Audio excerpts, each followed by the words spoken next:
1400g의 우주, 현대과학의 미개척 분야 뇌. 최근 우리 사회에서 뇌의 비밀을 과학적으로 밝히는 뇌과학에 대한 관심이 뜨겁습니다. 인간의 능력을 개발하고 삶의 질을 좌우하는 핵심 요소로 뇌에 주목하고 있는데요. 이러한 뇌과학 열풍의 중심에 박문호 박사가 있습니다. 한국전자통신연구원의 책임 연구원인 그는 독서를 통해 뇌과학, 천체물리학, 양자역학에 대한 방대한 지식을 체계화해 우주와 자연, 뇌를 주제로 강연해 큰 반향을 일으켜왔는데요. 지난 2009년엔 그가 뇌과학에 대해 알기 쉽게 풀어쓴 뇌 생각의 출현이 발표되자마자 베스트셀러에 오르며 큰 사랑을 받았습니다.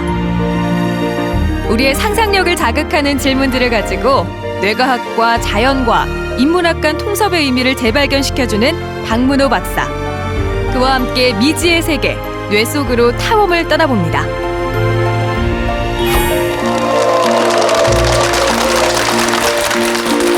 네, 저는 오늘 잘 됐다. 요즘 그렇지 않아도 제가 이 기억력이 자꾸 이게 떨어지고 있는 걸 느껴요. 스트레스를 많이 받다 보니까 그렇다라는 생각을 갖게 됐어요. 맞습니까? 장기적인 스트레스가 계속되면 네. 1차적으로 설탕이나 단 걸 찾아요. 제가 그랬습니다. 예, 놀랍게도 그게 스트레스 양하고 단 걸 찾는 것이 정확히 비례를 해요. 그래서 제가 초콜릿을 자꾸 먹게 됐군요. 예. 그리고 이제 스트레스를 계속 받으면 해마, 기억을 만드는 해마 영역의 세포들이 죽어나요. 아니 그러면은 그 쓰여지지 않는 그 세포들을 자꾸 우리가 쓰여지게 한다든가 그래야 되는데 그럼 좋은 방법은 없습니까? 있죠. 예, 뭐냐면 새로운 걸 본다는 거. 자꾸 새로운 것을. 네, 우리 흔히 하는 이야기지만 새로운 걸 볼 때. 두 번째는 뭐냐 하면 강한 훈련을 할 때. 훈련. 네. 우리가 뭐 자전거를 배운다든지 뭐 기타를 배운다든지 외국어를 배운다든지 통째로 새로운 거지 않습니까? 네. 예. 그러면 새로운 우리가 학습을 한다는 말은 뭐냐면 새로운 패턴의 신경들의 연결망이거든요. 그럼 연결을 새롭게 해줘야 돼요. 아하. 그러니까 왜 새로운 걸 배우는데 그렇게 부담이 되느냐 하면 그 신경세포들이 몸부림을 치고 있다 생각하시면 됩니다. 그러면서 이제 자극을 주면서 그렇죠. 더 많이 늘려갈 수가 있고. 자꾸 쓰여지게 네. 한다는 그렇죠. 거죠. 저는 한 가지 또 궁금한 게 머리 큰 사람이 똑똑하다. 일반적으로 이렇게 많이 생각을 하는데 진짜 이게 맞는지 너무 궁금했어요. 대부분 브레인 크기는 그 몸집 하고 관련이 있어요. 예. 몸집이 큰 동물은 커요. 근데 뭐 이제 코끼리 같은 경우에 그렇죠. 뭐. 상당히 큽니다. 예. 근데 이제 결국은 브레인에서 크기보다 그 안에 그 신경세포들 사이의 연결, 얼마나 많이 연결되어 있는가가 더 중요해요. 굉장히 관심을 갖게 하는 부분이 어떻게 참 머리 좋은 아이로 만들까? 네. 예. 가장 많이 받는 질문인데 네. 예. 감성을 풍부하게 해야 돼요. 감성이요? 그 감성을 담당하는 대뇌 변연계, 네. 그게 기억을 만드는 영역하고 오버랩이 돼 있어요. 그래서 기억이라는 현상하고 감정이라는 현상이 동전의 양면 같은 거예요. 거의 동일한 비슷한 영역에서 만들어지기 때문에 그래서 학습은 기억력이 좋아야 되지 않습니까? 그렇죠. 기억력을 좋게 하시려면 감정을 풍부하게 해야 돼요. 감정을. 그래서 조금 더 짚고 넘어가고 싶은 것이 우리 인간의 그 현상은 그 대부분 중독으로 설명할 수가 있습니다. 그래서 가장 그 심한 중독이 뭐냐 하면 예를 들면 알코올 중독, 네. 그 다음에 설탕 중독이 있습니다. 설탕. 예. 그 다음에 사실은 감정 중독이 더 큽니다. 그 감정 중독은 이렇게 좋아하는 사람들하고 헤어지긴 하면 그 허하고 온동안 못 견뎌 하잖아요. 그게 뭐냐면 어떤 사람을 만났을 때 그 사람하고 호응을 하면서 주고받는 것이 인체 시스템 전체로 봤을 때는 케미칼적인 현상이거든요. 그러면 어떤 특정한 사람을 만나서 정서적 교감을 하게 되면 그에 유사한 어떤 이 케미칼적인 흐름이 생길 거 아닙니까? 네. 근데 그 사람이 사라지면 그 케미칼을 그리워하게 되는 거죠. 그래서 허하라는 감정이 또 생기게 되는 거군요. 벌써부터 참 호기심이 많이 생기게 되는데 이 뇌에 대해서 많은 사람들이 궁금해하고 하실 것 같아요. 왜 관심을 가지게 되는지에 대해서 혹시 생각해 보신 적 있으신가요? 그러니까 대부분 자연과학은 반도체나 뭐 물리학이나 이런 거는 그 전문 분야에 많이 국한돼 있지 않습니까? 네. 그다음에 산업적으로 곧장 가는데 이 뇌과학은 일반 모든 사람이 알고 싶어하는 분야거든요. 그래서 예를 들면 자동차는 수리하는 사람하고 운전사가 따로 있어도 되잖아요. 내가 엔진 구조를 몰라도 되잖아요. 그렇죠. 근데 브레인은 그렇지가 않은 거죠. 브레인은 물론 브레인 구조를 몰라도 살아갈 수는 있는데 수리하는 사람하고 살아갈 수는 있죠. 그렇죠. 예. 수리하는 사람하고 운전하는 사람이 동일한 실체거든요. 그렇죠. 브레인은. 그래서 내가 브레인 구조를 아는 순간 내 행동이 바뀌는 거죠. 통제도 할 수 있고. 그래서 이게 다른 분야하고 좀 달라요. 그래서 강하게 여러 분야 있는데 가장 일반인들한테 실질적 영향을 미치는 분야는 뇌과학입니다. 뉴로사이언스, 뇌과학이요. 다양한 사람들 있지 않습니까? 네. 그렇게 다양한 사람들을 이해하는 방법이 여러 가지 있을 수 있는데 브레인의 그 감정이 어떻게 형성이 되고 느낌이 만들어지고 그 사람의 말하는 어투가 어떻게 형성되는가를 브레인을 이렇게 공부하면 어느 정도 짐작을 할 수가 있어요. 더 궁금해져요. 이 뇌의 구조에 대해서 박사님께서 캘린더를 통해서 좀 설명을 해주신다고 하셨는데 예, 구조를 좀 그림을 보면서 설명해 주시면 더 제가 이해가 쉬울 것 좀 같아요. 준비해 왔는데 네. 그러니까 우리 인간 브레인 자체를 봐서는 알기가 상당히 어려워요. 그래서 제가 하는 공부 방법은 물고기에서부터 인간까지 지나가 길게 한 5억 년쯤 되거든요. 그래서 5억 년 동안 물고기에서부터 파충류, 조류, 포유동물로 오기 모든 단계의 브레인들을 보면 명확해질 때가 많아요. 이걸 말씀드리면 쥐하고 고양이하고 사람의 브레인이거든요. 네. 네. 보시면 요거 색깔로 칠해진 것은 1차 감각입니다. 시각, 청각, 체감각. 그리고 색깔로 앉힌 배경으로 있는 큰 영역들 있지 않습니까? 네. 요즘 보셔야 될 핵심이 뭐냐면 쥐 같은 경우는 색깔로 칠한 감각이 이렇게 반 이상을 차지하지 않습니까? 네. 고양이쯤 되면 상당히 줄어들죠. 그러나 사람이 오면 1차 감각이 줄어들고 나머지 동일한 색깔로 많은 양이 표시돼 있죠. 네. 거의 한 70% 이상이 이 색깔이 뭐냐면 연합피질이랍니다. 감각 연합피질, 운동 연합피질이 뭘 하느냐 하면 개별 감각을 모으는 일을 합니다. 그래서 그게 어떤 이야기냐면 개나 고양이는 개별 감각에 반응할 뿐입니다. 사실은 그 연합피질이 많아져야만이 그 감각을 잘 모을 수가 있어요. 예를 들면 우리가 어떤 그 살구란 단어를 하면 침이 나오고 네. 노란 색깔이 떠오르고 그렇지 않습니까? 네. 근데 청각을 자극했는데 미각이 자극되고 시각에 노란 색깔이 얼렁거리고 네네. 네. 그게 뭐냐 하면 이 감각을 연합해서 그렇습니다. 짐승들은 어려워요. 그게. 예, 상당히 어려워요. 예. 그래서 특히 고양이나 개를 가만히 관찰해 보면 바깥에 소리가 들리면 주인한테 꼬리를 치다가도 휙 가잖아요. 가죠. 네. 단순하게. 단순하게 가죠. 예. 그래서 인간으로 진화하는 과정에서는 먼저 이 연합 피질이 많이 늘어나서 대략 200만 년 전에 DNA 피질이 한 2배 정도 늘어났습니다. 네. 그러면서 연합 피질이 하는 거는 뭐냐면 개별 감각을 모았던 거죠. 그래서 시각, 청각, 체감각이 모아지면서 하나의 대상이 출현하게 되는 거죠. 그래서 그 대상에다가 언어로서 레벨을 붙이는 거죠. 그러면서 우리가 기억이 폭발하게 되는 겁니다. 예. 언어가 왜 이렇게 중요하냐 하면 인간의 진화에 있어서 기억 용량을 아주 엄청나게 상상을 초월할 정도로 그래서 뭐 말 배운 애들이 거의 1000단어, 2000단어를 쓴다 그러잖아요. 그래서 언어를 쓰고 난 후부터는 인간은 리얼한 자연, 직접적 감각을 대하는 것이 아니고 네. 브레인 속에서 생긴 세컨더, 그러니까 브레인 자체의 자극을 받게 되는 거죠. 그게 우리의 생각입니다. 네. 감각이 다 모아진 것이 언어거든요. 네. 예. 어떤 언어든지 사과를 딱 하면 시각적 사과가 떠오르고 맛이 맛도. 느껴지고 하지 않습니까? 그런 의미에서 전 인류는 언어를 쓰고 난 이후에 전 인류는 완벽한 공감각자가 됩니다. 언어는 완벽한 공감각이거든요.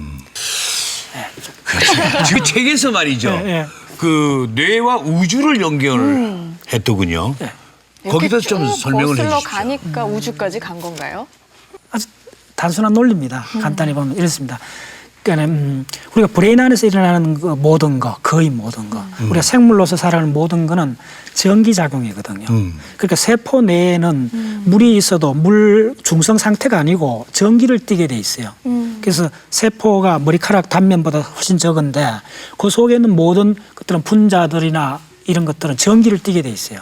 그 말은 뭐냐 하면 지구상에는 모든 생명 현상에 가장 관여하는 것은 전자기 상호작용입니다. 그다음에 이제 그 위로 올라가면 근데 방사선 문제가 있지 않습니까? 핵 에너지 있지 않습니까? 그거는 강한 상호작용이라 그래요. 그럼 더 위에 올라가면 모든 물체는 아래로 떨어지지 않습니까? 이건 중력인 거죠. 그래서 무슨 이야기냐면 우주에는 4가지 힘이 있는 거예요. 네. 중력, 강한 상호작용, 약한 상호작용, 전자기 상호작용, 요 4가지 힘밖에 없어요. 그래서 무슨 이야기냐 하면 그러면 우리 생명 현상은 뭐냐 하면 가장 영향을 많이 받는 게 90% 이상 영향받는 게 이 4가지 힘 중에 전자기 상호작용이죠. 물론 중력도 받죠. 그렇게 척추 디스크라든지 뭐 이렇게 몸 자세 중력을 받고 그런데 우리가 감정을 느끼고 사고를 하고 하는 거는 전적으로 전자기 상호작용이에요. 네. 조금 알듯하네. 조금씩 이제. 참 이런 것들을 연구하시는 게 쉽지는 않았을 것 같아요. 저희는 너무 그렇죠. 어렵게도 느껴지잖아요. 어떻게 흥미를 느끼시게 된 거예요? 오히려 제가 봤을 때는 일반적인 분들이 그러니까 봐야 될 때를 안 보는 거죠. 왜 그러냐 하면 우리가 그러니까 문화적으로 갇혀 있는 거죠. 인간이 언어를 쓰면서 의미에 갇혀 있던 거죠. 그게 문화에 의해서 형성된 그것들은 주로 상징으로 돼 있거든요. 언어는 상징이고 문화 현상도 다 상징 언어로서 된 건데 네. 그건 상징의 왕국입니다. 근데 리얼 자연은 말 그대로 상징도 포함하고 있지만은 상징 바깥이 더 많죠. 네. 그래서 어떻게 하셔야 되느냐 하면 언어 이전에 우리 구석기 인류가 어떻게 생각했을까를 끊임없이 생각을 해야죠. 저는 옛날부터 되게 궁금했어요. 동굴에서 50만 년 전에 우리 초기 인류들이 구석기 시대에 그 한 100명씩 모여 살았다 했을 때 도대체 어떤 생각을 했을까 그 사람들은. 그걸 언제 우리는 보통 중학교 과정 정도만 되면은 그 자연과학의 시간에 아니 그다음에는 거기서 멈춰버리잖아요. 근데 어릴 때는 어떤 계기로 인해서 이렇게 자연과학에 막 빠져버렸어요. 제가 고향은 경주인데 네. 6살 때 울진 해변가 마을로 이사를 가게 된 거죠. 울진이십니까? 예. 아. 아직도 기억이 나요.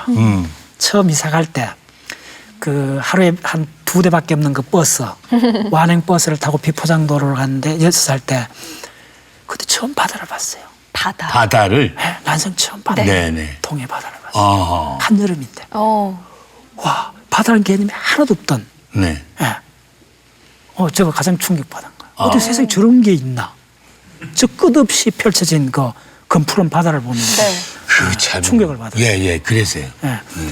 그리고 이제 중학교 1학년 때인가 아직도 기억이 생생해요. 어느 날 보통 이제 저녁 무렵에 이렇게 오는데 그 이쪽에 이제 동해안 이렇게 있고 5월달쯤 되면 아카시아가 막 피잖아요. 예. 그리고 이제 아주 그 봄바다가 평화스럽습니다. 굉장히 말씀하시는데 감성이 풍부하시네. 네. 그거 신장로길. 네. 예. 그걸 가방 메고 이렇게 저녁 무렵에 올 때 갑자기 저를 둘러싼 모든 자연 환경이 말을 걸어오는 것 같아요. 섬찟하면서 언젠간 내가 네. 이 모든 걸 이해할 날이 있을 거다. 몇 살 때 그런 생각? 중학교 1학년 때. 중학교 1학년 때. 네. 우리는 책을 덮는 순간에. 우리는 책을 덮는 시절에 나이에 나가 놀고 그냥. 자연의 소리를 들으면서 언젠가는 이 신비로운 세계를 파헤쳐 볼 것이다. 이야. 그러니까 호기심이 좀 남다르셨나 봐요. 보는 모든 것에서 새로움을 많이 느끼신 것 그렇겠네. 같아요. 그 중학교 1학년 때 네. 그 후포중학교 그 도서관에서 책을 한 권 빌려봤어요. 네. 예. 그 책이 이제 그때 아주 그냥 우주에 관한 책이었는데 첫 장을 딱 넘겨봤더니 우주에는 1000억 개의 별이 모여서 하나의 갤럭시가 되고 그런 갤럭시가 한 1000억 개 정도 있다라고 첫 페이지에 써 있었어요. 네. 충격받아요. 거기서 충격 받아가지고. 놀랍잖아요. 네. 저희가 저희 같은 경우에는 놀랍잖아요 그러는데. 그러면- 그런가 보다. 전혀. 전혀 공감 뇌 과학책을 3,000권을 읽으셨다고요.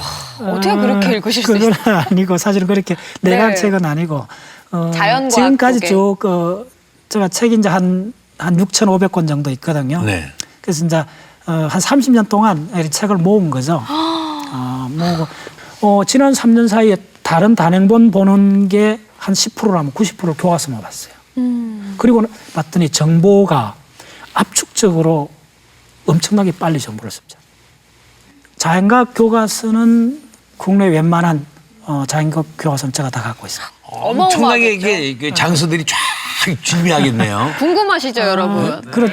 아니, 댁에 가보면은 서재에 꽉 차 있다고 하는데 저희가 일단 영상을 한번 준비해 봤거든요. 네. 얼마나 많은 책을 정말 가지고 계신지, 보고 계신지 화면으로 만나보겠습니다. 대전시 신성동. 이곳에 박문호 박사의 집이 예, 있습니다. 어서 오세요. 예, 반갑습니다. 예, 들었어요? 예, 예. 이쪽은 주로 뭐 단행본들이죠. 단행본들. 소문대로 집안은 거실부터 복도, 예. 심지어 안방에 이르기까지 책들로 가득한데요.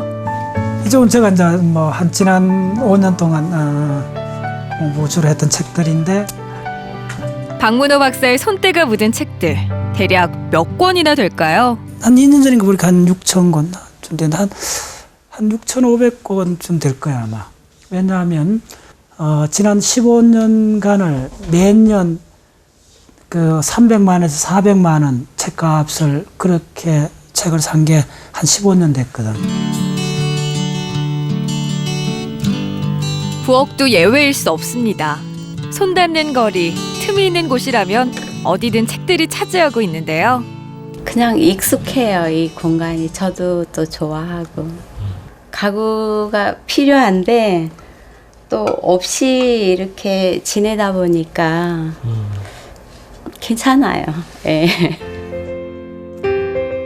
그런데 한눈에 봐도 어려운 책들이 많습니다. 물리학에서 양자역학, 미생물학 등등 이곳의 책들은 70%가 자연과학 책들이고요.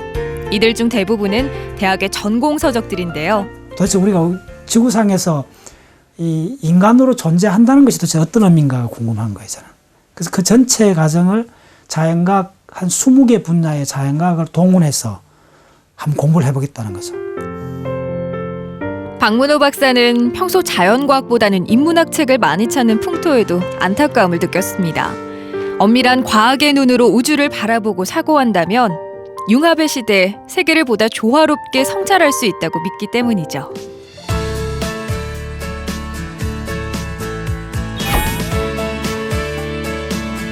수첩이 닳도록 보고 또 보는 것도 중요한 일과입니다. 수첩의 핵심은 쓰는 데 있는 것이 아니고 보는 데 있어요. 자기가 기록한 수첩을 얼마나 자주 자기가 보느냐. 그래서 저는 수첩을 썼다고 하는 사람은 수첩이 잠시도 없으면 뭔가 찝찝할 정도로 편안하지 못한 상태가 돼야 돼요. 책 왔어요. 일상의 기쁨과 행복을 책에서 찾는 박문호 박사. 새 책을 받았을 때의 설렘과 기대감은 그에게 큰 활력소가 되는데요. 아내 또한 남편의 못 말리는 책사랑을 응원해주는 편입니다. 11,200원, 45,000원, 18,000원. 어제도 왔거든요. 어제도 왔는데 어제도 한 10만 원. 책이니까 술, 담배 뭐 그런 게 아니고 또 건강 그런 거 신경 안 써도 되고 더 건강해질 수 있고 책이니까. 박문호 박사는 시도 즐겨 읽습니다. 서정적인 시들을 읽고 있으면 언어의 상징과 비유 때문에 생각이 넓어지는 느낌을 갖는다고 하네요. 결국은 자연과학은 우리의 감각이 끝나는 데서부터 시작된다고 봐요, 저는. 그러니까 지금까지는 현미경이나 만원경 이런 엄밀한 툴이 없을 때는 인간은 감각기관에만 의지했던 거죠. 근데 이제 감각을 넘어선 그런 세계로 들어가려면 이제 흔히 이런 직관이나 은유 이런 것들이 필요하죠. 평생 공부로 자연과학 독서를 선택해 매일 책 읽는 즐거움에 빠지는 박문호 박사. 늘 새로우면서도 거칠 것 없는 탐험의 여정이 오늘도 그를 살아있게 합니다.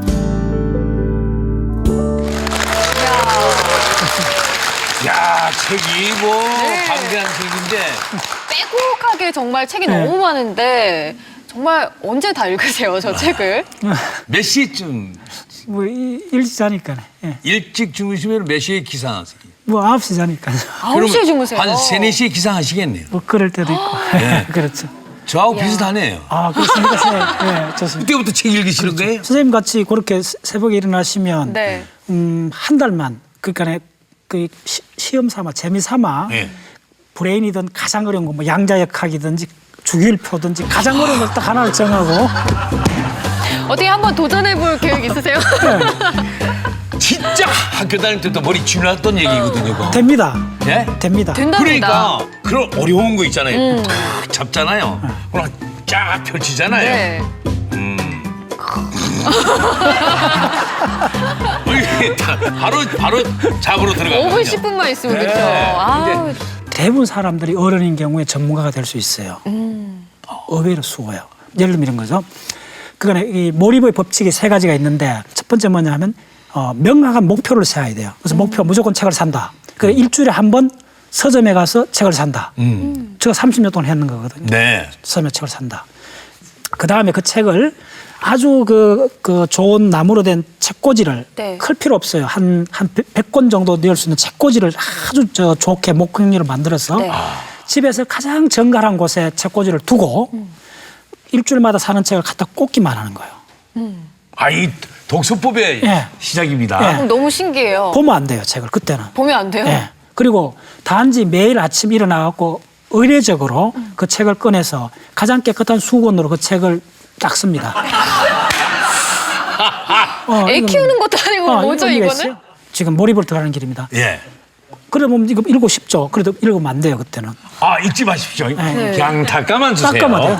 네. 근데 뭔가 빠져드는 것 같아요, 이거 지금. 비싼 책이야. 이거 사실 처칠이 했던 이야기예요. 아, 처칠이. 그렇군요. 처칠이 어떻게 독서에 들어가느냐. 그분도 굉장히 세계적 독서가잖아요. 네. 처칠이 닭한주다. 집에서 가장 깨끗한 곳에 딱 책꽂이를 두고 책을 꼽는 거예요. 그럼 일주일, 한 달, 석 달만 지나면 책이 쌓이는 게 보이잖아요. 네. 눈으로 바뀌어갈 때 우리가 변화가 돼요. 그때까지 안 봐도 돼요. 책. 자기가 모르게. 예. 그러면서 종교의식을 행하면 돼요. 매일 아침에 일어나 맨 처음에 하는 일을 책을 닦는 걸로 시작을 하는 거예요. 그러면서 마음속으로 내가 언젠가는 이 책에 있는 내용을 다 이해할 날이 올 거다. 그리고 그 다음 되면 책이 말을 붙여와요. 나 좀 봐줘요. 그렇죠. 이렇게 해서 습관이 안 바뀐 사람이 있으면 제가 네. 책 하나 더 사드릴게요. 네, 할 수 있어요. 그래서 자기가 살고 있는 공간 전체를 책으로 에워 사버리는 거예요. 그렇습니다. 다른 거 아무도 못 보게 네. 책으로 에워 사고 거기서 감옥에 들어가는 거예요. 그래서 왜 감옥에서 넬슨 만델라나 우리 김대중 대통령 같은 그런 분들이 왜 감옥에서 그렇게 되느냐 하면요. 바로 그겁니다. 아마 역설적이긴 하지만은 가장 좋은 공부하는 거. 근데 아무 책이나 채울 수는 없잖아요. 어떤 책을 선정하는 게 좋아요? 맞습니다. 거기에 2단계 있는데 네. 저도 이제 처음에 그 대학부터는 그 단행본을 그냥 랜덤하게 내가 좋아하는 책, 불교 책이나 철학 책 다 읽어봤어요. 네. 읽다가 유학 갔다 와서부터는 딱 계산을 해보니까는 내가 이렇게 아무거나 이렇게 안 되겠다. 진짜 그 죽기 전에 이렇게 해야 되는 걸 역사를 해봤더니 지금부터 독서를 계획적으로 해야 되겠다. 그렇게 하면서 이제 자연과학 쪽으로 이제 올인했었죠. 길을 잡고. 네. 네. 창의성은 뭐냐면 간단히 정의를 내릴 수가 있어요. 기존의 방식이 작용하지 않는 거잖아요. 해결 못 하잖아요. 기존의 네. 방식대로 해결 못 했다는 말은 뭐냐면 그 사람의 기억을 지금 들어오는 이 문제를 해결하기 위해서 그 조합하는 방식이 옛날 방식으로 했더니 안 된다는 그 말이에요. 설 수 있는 거는 기억밖에 없어요, 일단. 네. 그렇죠. 근데 달라지는 거는 뭐냐 하면 문제를 못 풀었다는 말은 뭐냐면 기억의 조합이 옛날 방식으로 했더니 동작하지 않은 거예요. 지금 문제에 대해서. 그럼 어떻게 되죠? 기억을 새롭고 독특하게 조합을 해야 돼요. 그 독특하고 방법은 새롭게. 네, 어떻게 하면 되느냐 하면 기억 자체가 새롭고 정확한 기억, 검증된 기억을 많이 갖고 있어야 되죠. 그런 것들 거리들이 많아요. 연결돼서 새로운 게 나오고. 그런데 처음엔 우리가 그 근접을 하기가 어렵잖아요, 그죠? 근데 이게 쉽게 우리가 기억하고 배우려면 학습 효과를 가지려면은 쉽게 출발해야 되잖아요. 일단 재미를 느껴야 되니까. 재미를 느껴야 네. 되죠. 새로운 방법이 있어요. 뭐냐면 통째로 자연과학을 들어올 때 통째로 암기를 해버리면 돼요.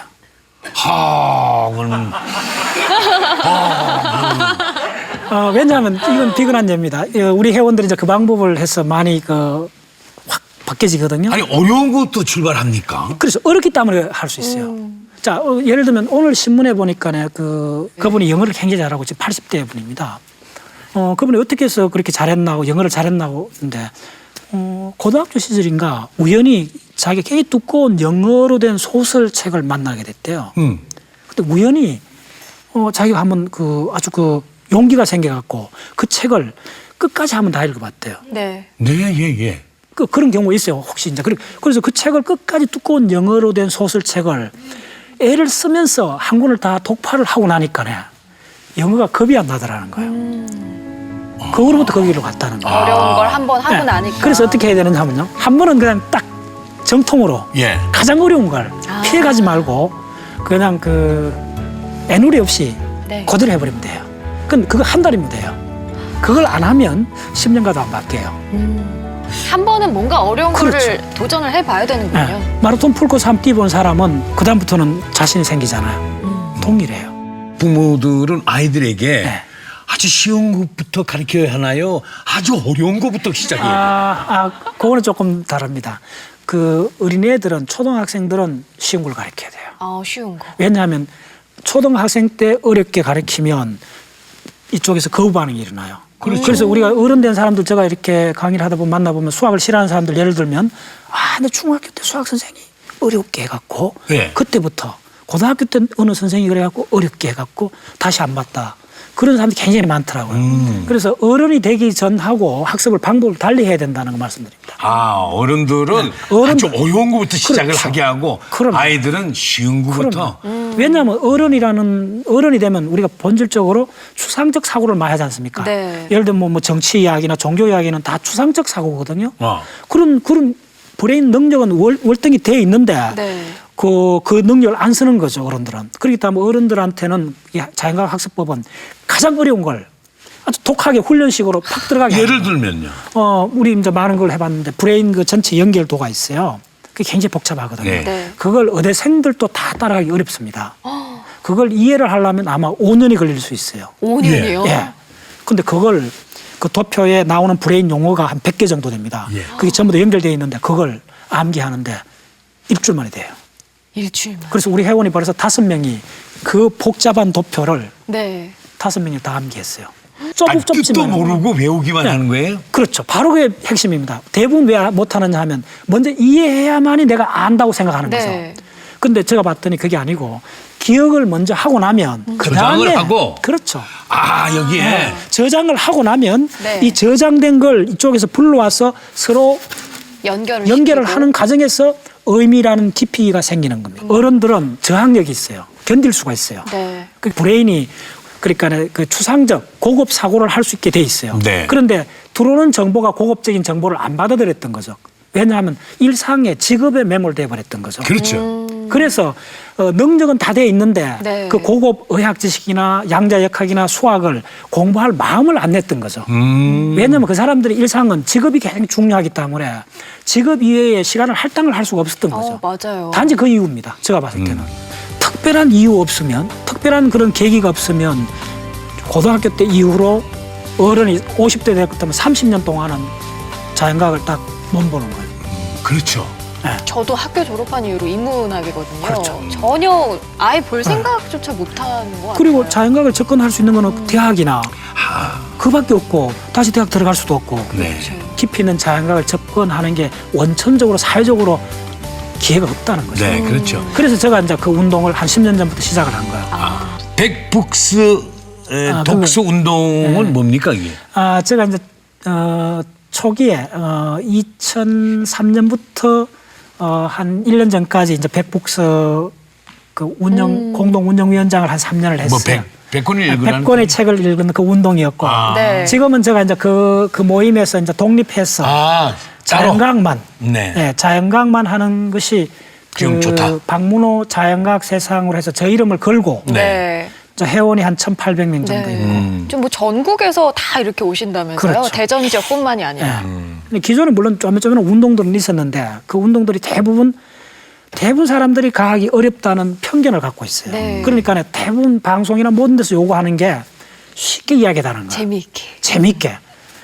그 소화력이 이해라는 소화력이 약해진 거죠. 네. 그러니까 뭐 그건 처방이 맞죠. 이해력이 약해지면 위장이 약하면 죽을 줘야 되잖아요. 그렇죠. 죽처럼 소화가 잘 되는 걸 줘야 되잖아요. 네.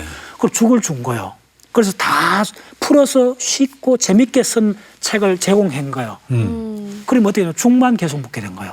그렇죠. 그러면 전 국민이 위장이 과학을 이해하는 그 위장 소화력이 계속 죽만 먹어갖고 형편없이 돼버린 거예요. 그래서 과학운동에서도 모토가 지금까지 뭐냐면 과학의 대중화였거든요. 곤충 채집, 식물 도감 같은 걸 과학이라 생각을 했던 거죠, 전부 다. 어떻게 되느냐 하면 나중에 누가 어려운 걸 책을 내도 안 보는 거죠. 그래서 한 가지 거의 법칙에 가까운 거는 자연과학이 어려운 책은 거의 절판이 돼요. 나온 지 2, 3년 만에 안 팔려요. 2,000부도 안 팔리고 사라져버려요. 그러니까 일반인들은 점점 과학의 고급 지식을 만날 확률이 점점 줄어들어 버린 거예요. 빈곤의 악순환에 빠지고 있는 거예요. 정확히 악순환에 빠진 거예요. 그러다 보니까 신화가 생긴 거예요. 과학은 어렵다는 신화가 생긴 거예요. 네. 그러면 우리가 솔직하게 가슴에 손을 얹고 생각했을 때 30년 동안 과학책 제대로 된 과학 교과서 한 번 안 보고 과학을 어렵다는 게 형편에 맞나요? 네. 정직하지 않잖아요. 그렇죠. 찔리네요. 예. 그렇게 매일 주말 연속극만 보고 매일 그런 거 보고 과학이 어렵다 하는 거는 이거는 경우에 없는 이야기라는 거죠. 제가 네. 봤을 때는 쉽게 이야기하라는 거는 저는 과학에 반대된다 봐요. 참 그러니까 네. 처음부터 너무 쉽게 근접하려고 하는 그러면 안 된다. 언젠가는 한번 죽을 주지 말고 딱딱한 음식을 제공해줘야 어려운 거부터 시작해. 그래서 어려운 거부터. 한번 좀 도전을 해봐야겠다 이런 의욕도 좀 우리 생기고. 회원들이 대부분 그런 분들, 우리 회원들이 사실은 대학생은 거의 없어요. 드물어요. 30대 중반부터 60대 중반까지입니다. 주축이 40대 후반이 많은데 그분들이 채워지지 않는 부분이 있어서 저한테 우리 모임에 오는 거예요. 그러고 나면 그 사람들이 스스로 알아요. 브레인 이쪽에 다른 기억들이 많지 않습니까? 그때쯤 되면 그 기억들하고 자연과학이 딱 들어오면 그 기억들하고 링크를 하면서 세상을 급격하게 다시 보기 시작해요. 보는 눈도 달라질 수 있고. 일요일 한낮 서울의 한 사무실에 각양각색의 사람들이 모여 공부를 하고 있습니다.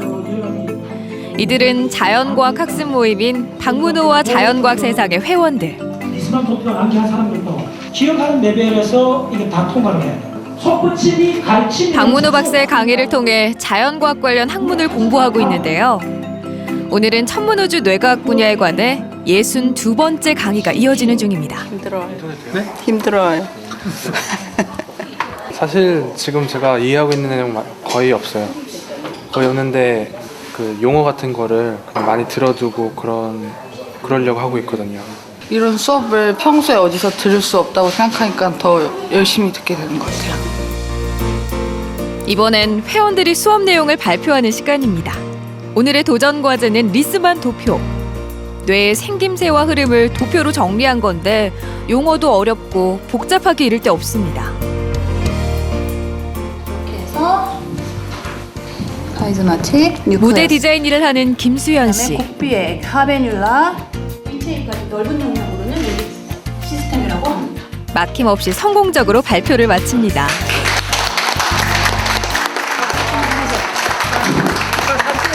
순서화랑 대칭화는 제가 어느 정도 이해가 됐는데 배경화가 없으니까 그거 이제 화살표 루트 정하는 게 오래 걸리더라고요. 근데 그거 하고 나서 이제 보면 이제 거기 있는 단어는 일단 알고 있으니까 제가 이제 뇌과학에 대한 언어는 이제 익힌 거잖아요. 그 다음부터 이제 말하는 연습을 할 수 있게 될 것 같습니다.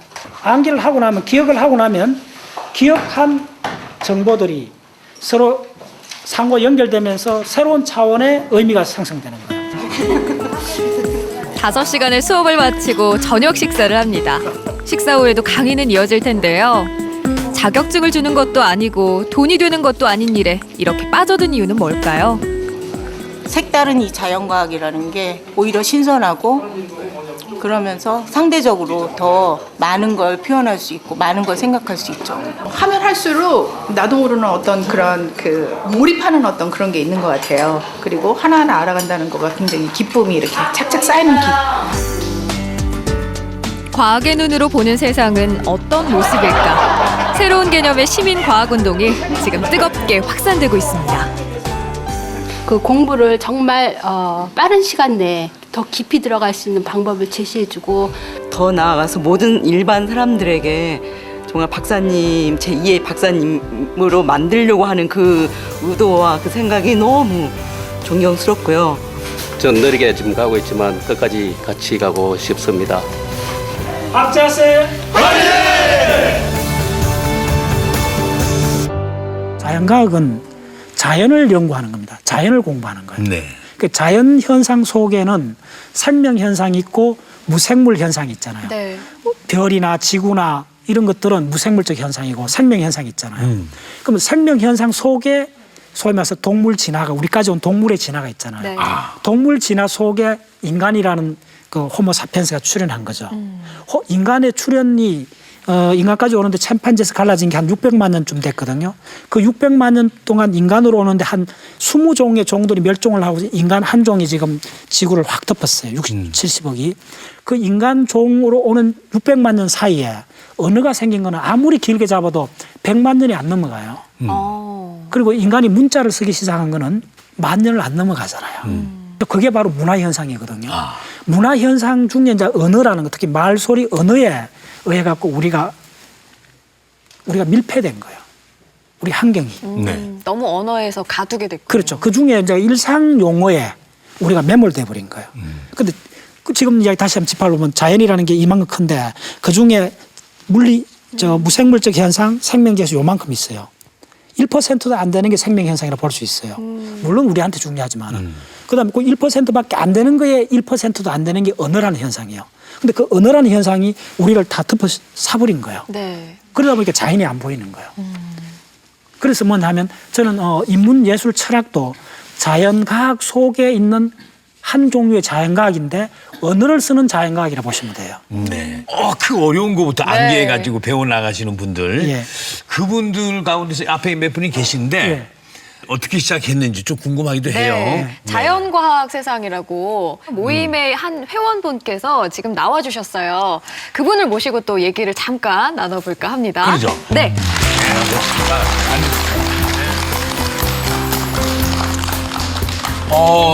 어떻게 시작하시게 됐어요? 예, 제 직업하고 이 연관이 있는데요. 직업이요? 예. 왜? 제 직업이 벤처기업을 인큐베이션 하는 네. 일을 하고 있거든요. 근데 벤처기업을 이렇게 만나다 보면 참 획기적인 신기술을 개발한 다양한 회사들을 만날 수가 있어요. 예. 그럼 바이오 기업이라든가 IT 기업이라든가 환경 관련 기업이라든가 이런 기업들을 만나게 되는데 제가 전공을 말씀하신 것처럼 인문학을 해가지고 저는 법학을 전공을 했습니다. 그러다 보니까 그분들하고 대화를 하는데 이 자연과학이나 이공계에 관한 이 용어도 뭐 서로 생소하고 생소하겠죠. 예, 그리고 핵심 원리도 전혀 뭐 이해를 할 수가 없으니까 예. 그렇다고 해서 뭐 중고등학교 다시 가서 청강을 할 수도 없는 노릇이고 우연치 않게 이 박사님이 운영하시는 그 137억 년 우주진화라는 강좌를 만나게 됐어요. 자연과학 세상을. 예. 우연히 만나게 됐는데 어려우셨죠? 처음에는 어렵지 않으셨어요? 네, 어렵죠. 당연히 어려운데 그래서 첫날 갔는데 사실 그때 첫 강의가 그 137억 년 빅뱅부터 네. 오늘날까지 137억 년 우주가 이렇게 진화되어 온 역사를 단 하나의 도표하고 수식으로 전개를 해서 그 이벤트들을 쭉 설명을 하는데 그냥 첫 시간인데 이 온몸에 전율이 일더라고요. 전율이요? 예. 골치 아파서 문 닫고 나간 게 아니고. 아니, 문 닫고 나간 게 아니고요. 와. 예. 나라는 존재가 어디에서 생성돼서 어떻게 진화돼서 왔는지가 한눈앞에 딱 보이니까 그 뭐 전율을 안 할 수가 없는 거죠. 굉장히 흐뭇해하시네요 지금 제자가 이렇게 말씀하시니까. 아니 뭐 그 수학도 다시 이렇게 접하면 그 나이에는 아유 이걸 새삼스레 수학까지 해야 되고 내가 계산만 하면 되는데 동계산만 하면 되는데. 저도 사실은 고등학교 때도 수학을 포기를 했어요. 수학을 포기하고 사실 학력고사 때 한 번호에다 이렇게 다 찍고 그랬거든요. 근데 첫날 첫 시간에 그 연력학 1법칙이라는 법칙에서 수식을 쭉 방정식을 유도를 하는데 알아듣는 건 숫자하고 이상한 기호밖에 없었습니다. 그렇죠. 네, 근데 확실히 이게 나이가 들어서 그런지 그런 추상적 사고를 하니까 네. 수학이 쫓아가는 그 상위 추상적 개념들이 있더라고요.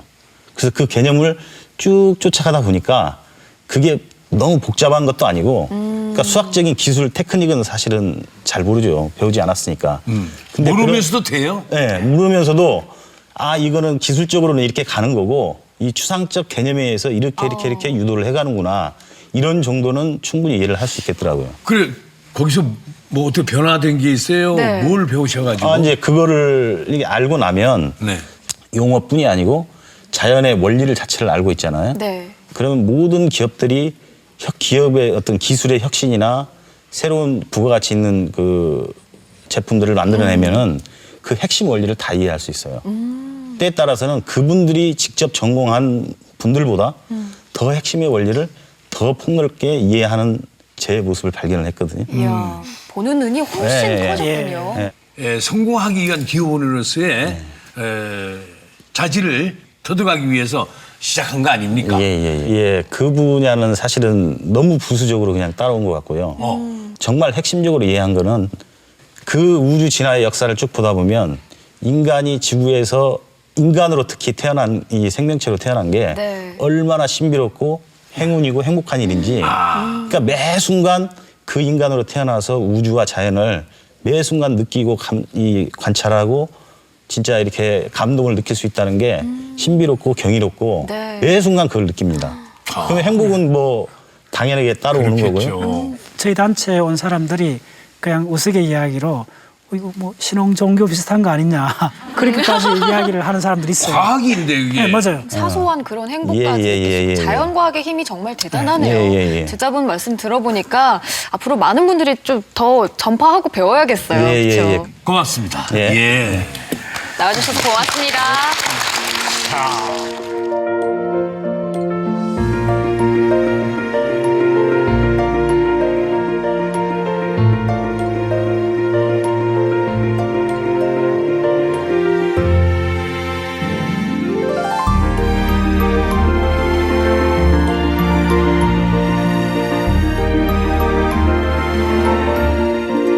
더 많은 걸 이렇게 알고 싶으셔서. 그걸 이제 호주 사막하고 몽골 사막을 이제 주로 갔는데 그 왜 그렇게 택하느냐 하면 일상을 절단하기 위해서 그런 겁니다. 그러니까 왜 그 우리가 이 자연과학을 확 자연을 못 만나느냐 하면 문화적 일상 속에 갇혀서 있어 그러거든요. 그래서 우리는 해외 학습 탐사 가면 일상 용어 못 쓰게 하고 그다음에 그 천문학 지질학 그러니까 말 그대로 입에 거품 물 정도로 공부를 해요.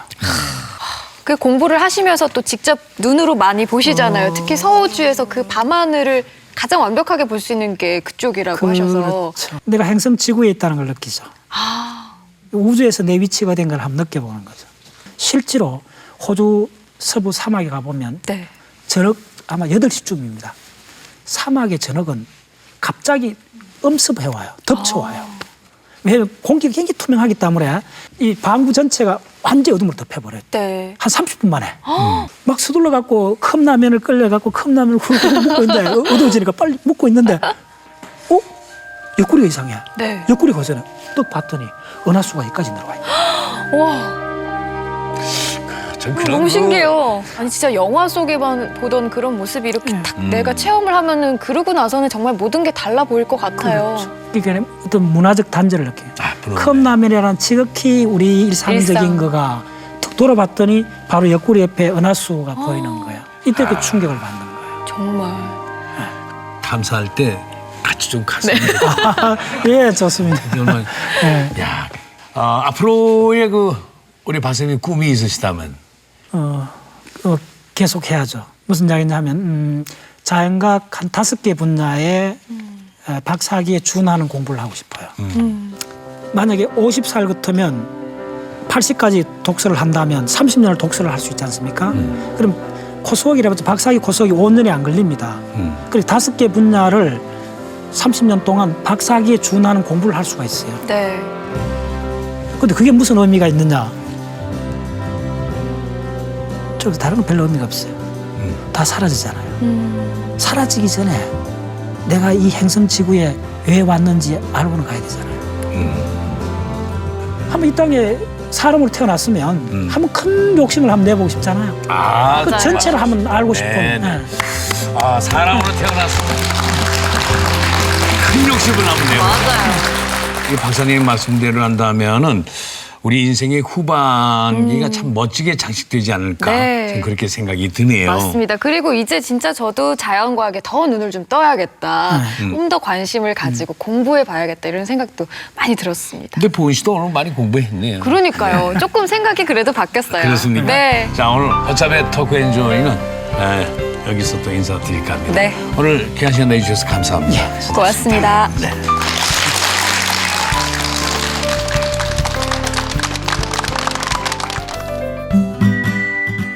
반복은 힘이 세다. 사실은 뇌과학이 증명해 주는 겁니다. 반복을 해야만이 기억이 됩니다. 기억이 되면 브레인이 좀 바뀐 거예요. 그러면 그 사람 삶이 바뀌어요.